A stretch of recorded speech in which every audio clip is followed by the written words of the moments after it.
जय श्री राम, जय Shri Mahakal. Xi Jinping India आ रहे हैं तो क्या इंडिया और चाइना के रिलेशंस बेहतर होते जाएंगे? उम्मीद तो ये लग रही है।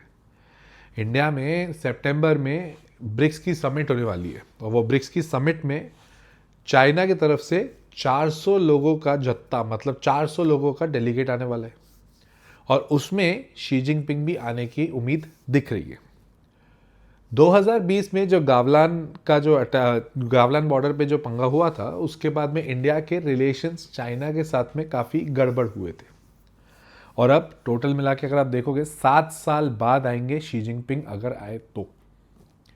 इसको किस तरह से देखा है और क्या हो रहा है इस चीज़ों के ऊपर, इसको पूरा ध्यान से वीडियो आखिर तक ज़रूर देखना, ताकि आपको समझ भी आएगा कि ऐसे कौन से सेक्टर्स हैं जो इस न्यूज़ से अफेक्ट होंगे और चाइना के साथ जो हमारी डील्स होने वाली हैं तो कौन कौन सी चीज़ों के ऊपर हमें फोकस करना चाहिए।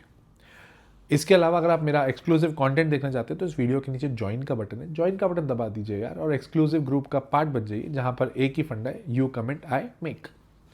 तो ज्वाइन का बटन दबा के उस एक्सक्लूसिव ग्रुप का मेंबर बन जाइए। अब आ जाते हैं अपन वापस शी जिनपिंग वाली बात पे। 7 साल बाद अगर आएंगे तो आएंगे। अब अगर देखा जाए तो ये एक काफ़ी बड़ी न्यूज़ इसलिए है क्योंकि गावलान जो क्लैश हुआ था हमारा, उससे इंडिया चाइना के जो रिलेशनशिप्स हैं वो काफ़ी ख़राब हुए थे और चाइना जैसा इतना दिग्गज कंट्री के साथ रिलेशनशिप ख़राब होना ये कोई अच्छी बात तो है नहीं। पाकिस्तान से कर लो, कोई ज़्यादा फ़र्क नहीं पड़ता। अब उससे हुआ क्या? पहली चीज़, बॉर्डर पे टेंशन्स बढ़ गए। दूसरा, चाइना का इन्वेस्टमेंट जो इंडिया में था उसको हमने रिस्ट्रिक्ट कर दिया। वीज़ा के काफ़ी रिस्ट्रिक्शंस आए, फ्लाइट्स बहुत कम हुई और सप्लाई चेन का भी एक बहुत बड़ा इम्पैक्ट पड़ा। चाइना वर्ल्ड के सप्लाई चेन का बादशाह है। अब उसके साथ में अगर हमारा सप्लाई चेन का सेटअप ढंग से नहीं बैठेगा तो ऑटोमेटिकली इंडिया के बिजनेस पे भी इम्पैक्ट तो पड़ेगा, जो कि पड़ा भी था। अब अगर ये वाली चीज़ होती है, बराबर वापस समय पर हो जाती है और अच्छे से हो जाती है, तो ये इंडिया के लिए काफ़ी बेहतर एक बूस्ट बन सकता है। अब इसका प्रमाण कैसे दिया जाए? तो एक तरीका ये भी है कि अभी हमारे जो अजीत डोवाल सर है, उनकी मीटिंग हुई किससे? चाइना के फॉरेन मिनिस्टर के साथ में मीटिंग हुई, वैंग यी के साथ में, जो कि 25th round of special representation था। अब उसमें जितनी बातचीत हुई है उसका एक आपको विश्लेषण बताता हूँ और इस पूरी की पूरी सेटअप का क्या क्या चीज़ों पे कैसे इम्पैक्ट पड़ता है वो सब चीज़ें बताता हूँ। सबसे पहली चीज़, डिफेंस की बात करते हैं, बॉर्डर इश्यूज़ की बात करते हैं। तो यहाँ पे एकदम बॉर्डर इशू पूरा सॉल्व हो जाएगा और इंडिया चाइना दोस्त हो जाएंगे, तो ऐसी उम्मीद रखना पागलपन ही होगा, वैसा तो नहीं हो सकता। ठीक है, हाँ, बट बातचीत आगे बढ़ जाएगी, इसकी ही बात हो सकती है।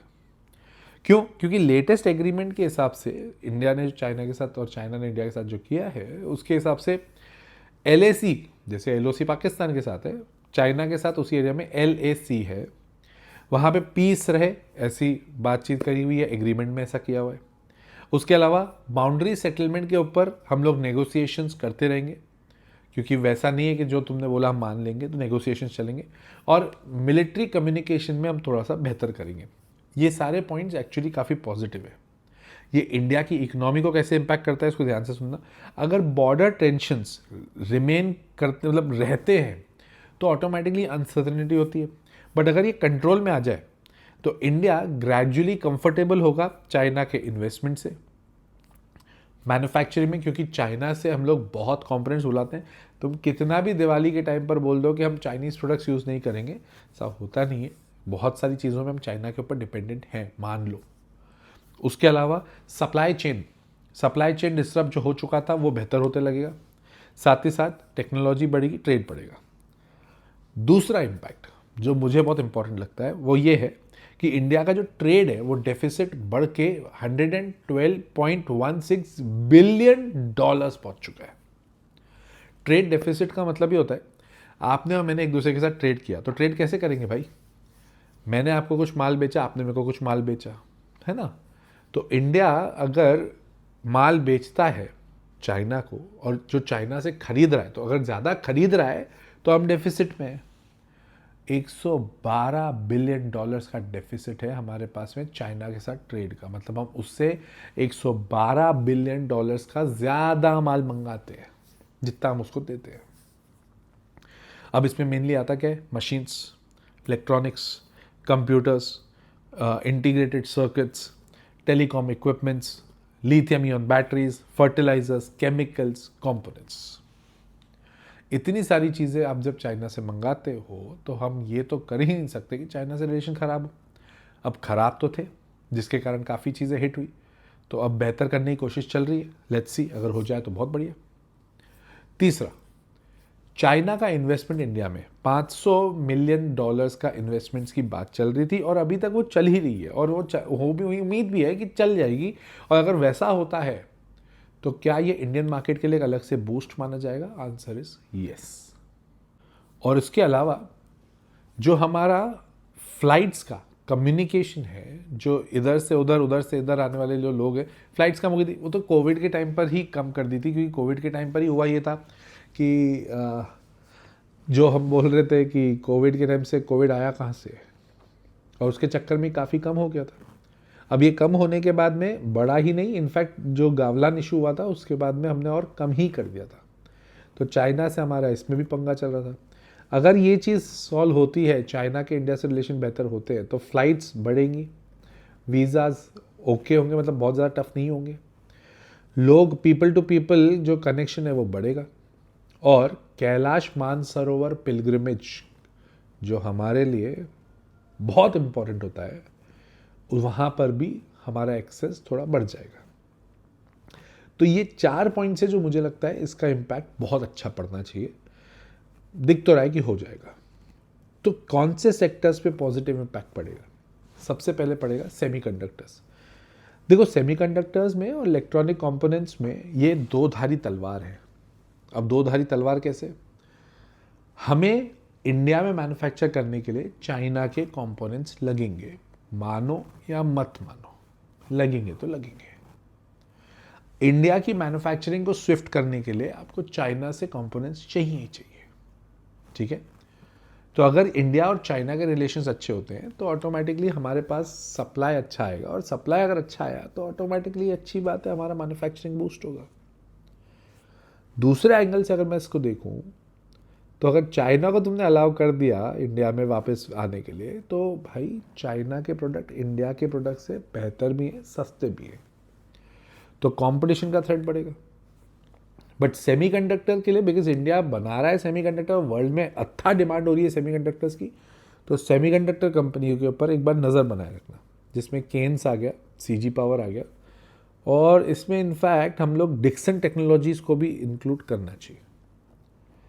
मैं ये नहीं कह रहा हूँ कि इनको आप जाके कल परसों में बाय कर लो, मैं इनको सिर्फ बोल रहा हूँ अपनी नज़र में रखना, क्योंकि ये वाली न्यूज़ जो अभी आने वाली है सितंबर में, उसका इम्पैक्ट, काफ़ी अच्छा इम्पैक्ट इसके ऊपर पड़ सकता है। इसके अलावा फार्मा, हम लोग काफ़ी फार्मा केमिकल्स वहाँ से मंगाते हैं, तो हमारी फार्मा इंडस्ट्री के लिए वो एक बेहतर बूस्ट होगा। पर अगर एपीआई के ऊपर भी अपन ने कर दिया, तो एपीआई चाइना से इंडिया में आएंगे, तो उससे इंडिया की एपीआई इंडस्ट्री थोड़ी बहुत डिस्टर्ब तो होगी। तो ये हमारे लिए पॉजिटिव भी है, नेगेटिव भी है। रही बात केमिकल्स के लिए, जैसे जो कंपनियां हैं एसआरएफ, नवीन फ्लोरो, पीआई इंडस्ट्री और आरती इंडस्ट्री, इन सब के ऊपर आपका फोकस बना रहना चाहिए, क्योंकि इसका डायरेक्ट इम्पैक्ट ये वाली न्यूज़ से पड़ेगा। फार्मा की बात करें, फार्मा में सन फार्मा, डॉक्टर रेड्डी, औरोबिंदो। अगेन, कोई बाइंग सेलिंग रिकमेंडेशन नहीं है, मैं आपको सिर्फ ये दिखा रहा हूँ कि जब ऐसी न्यूज़ आती है तो इनके ऊपर इम्पैक्ट पड़ता है, और इम्पैक्ट बहुत स्ट्रांगली पड़ता है। रही बात ऑटो एंड ऑटो कंपोनेंट्स की, भाई सप्लाई चेन उन्हीं के ऊपर डिपेंडेंट है, तो टाटा मोटर्स, महिंद्रा एंड महिंद्रा, उसके अलावा भारत फोर्ज, सोना बीएलडब्ल्यू, इन सब के ऊपर भी इम्पैक्ट पड़ेगा। अगर आप देखोगे तो बैंकिंग के ऊपर बहुत ज़्यादा नहीं पड़ेगा। मेरे को सबसे ज़्यादा इंपॉर्टेंट जो लगता है वो है रिन्यूएबल एनर्जी और सोलर, तो वहाँ पे भी सप्लाई चेन बढ़ेगा, सेल्स का, मॉड्यूल्स का, पॉलीसिलिकॉन का, सोलर इक्विपमेंट्स का। बस इसके साथ एक और सेक्टर, मेरे को पूरे सेक्टर्स में कोई ज़्यादा प्रॉब्लम नहीं है। इनफैक्ट ये वाली न्यूज़ से इंडियन सेक्टर्स बढ़ने ही चाहिए, बट इनको ना कॉम्पिटिशन फेस करना पड़ जाएगा। और आप ये तो कर नहीं सकते कि तुम सप्लाई चेन हमारे यहाँ पे इंडिया में करते जाओ और तुम एंटर मत करना, तो वो दोनों आएंगे। अगर दोनों होगा तो दोनों होगा, एक चीज़ तो होगा नहीं। हमें तुम सप्लाई दे दो, हम इंडिया का मार्केट अपने हिसाब से बना लेंगे, वो चाइना है, तो इफेक्टिव तो होगा।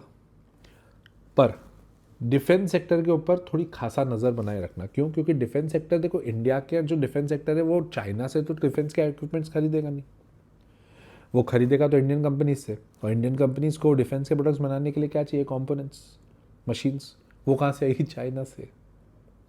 तो BEL, HAL, कमिंस, ये वाली कंपनीज के ऊपर खासा ध्यान रखना।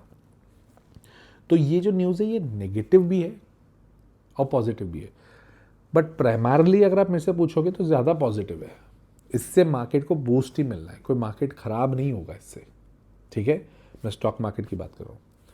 एक चीज़ है जो बहुत कम लोग जिसके ऊपर दिमाग लगाते हैं, वो मेरे हिसाब से सबको लगाना चाहिए, वो है रेयर अर्थ के मेटल्स के ऊपर, रेयर अर्थ एलिमेंट्स के ऊपर। इंडिया में हम EV बना रहे हैं, हमको डिफेंस में यूज़ होता है, इलेक्ट्रॉनिक्स में यूज़ होता है, मोटर्स में, Tata Motors in the sense automobiles में यूज़ होता है, रिन्यूएबल एनर्जी में यूज़ होता है। रेयर अर्थ मेटल्स और रेयर अर्थ मैग्नेट्स का गढ़ है चाइना। अगर वहाँ से आपको सप्लाई मिलते गया ना तो मज़ा तो आएगा इन सेक्टर्स में। तो EV, defence, electronics, automobiles and renewable energy, ये मेरे को लगता है खासा ध्यान इन पे देना चाहिए। सेमीकंडक्टर्स पे तो दे ही रहे। रही बात इतना डिटेल में अगर आप सीखना चाहते हो, समझना चाहते हो, तो आपको पता है मेरा कोर्स है द लॉजिकल इन्वेस्टर, जिसकी नई बैच अभी चालू होने वाली है सितंबर मिड से। अगर आप जानना चाहते हैं, अगर आप ज्वाइन करना चाहते हैं, तो स्क्रीन पर आपके पास नंबर है, आप उस पर कॉल करिए, व्हाट्सएप करिए। और if you want to be the part of it, do be the part of it. बड़ा मज़ा आता है। सैटरडे संडे की क्लास होती है जिसमें 1 घंटा मैं पढ़ाता हूँ, 1 घंटा आप लोगों से बात करता हूँ, ताकि हमारा पर्सनल टच बना रहे। अगर इंटरेस्टेड है तो ज्वाइन कर सकते हैं। रही बात ये वाली न्यूज़, और अभी हम जैसे ही उसमें कुछ अपडेट आएगी, मैं उसमें ज़रूर कुछ ना कुछ ज़रूर वीडियोस बनाऊंगा ही बनाऊंगा। थोड़ा ध्यान रखिएगा, ये वाली चीज़ इंडिया के लिए बहुत पॉजिटिव हो सकती है। और मैंने पहले ही कहा था जनवरी में 2026 में फर्स्ट हाफ के बाद, जुलाई अगस्त के बाद मार्केट में अच्छा बूस्ट दिखना चाहिए। अब लेट्स सी, उम्मीद तो है कि बढ़िया रहेगा मार्केट। मिलता हूँ मैं अगले वीडियो में। कमेंट करके बताइएगा आपको वीडियो कैसा लगा और शेयर करिएगा अपने दोस्तों के साथ। मैं अगले वीडियो में मिलता हूँ। टिल देन, जय श्री राम, जय श्री महाकाल।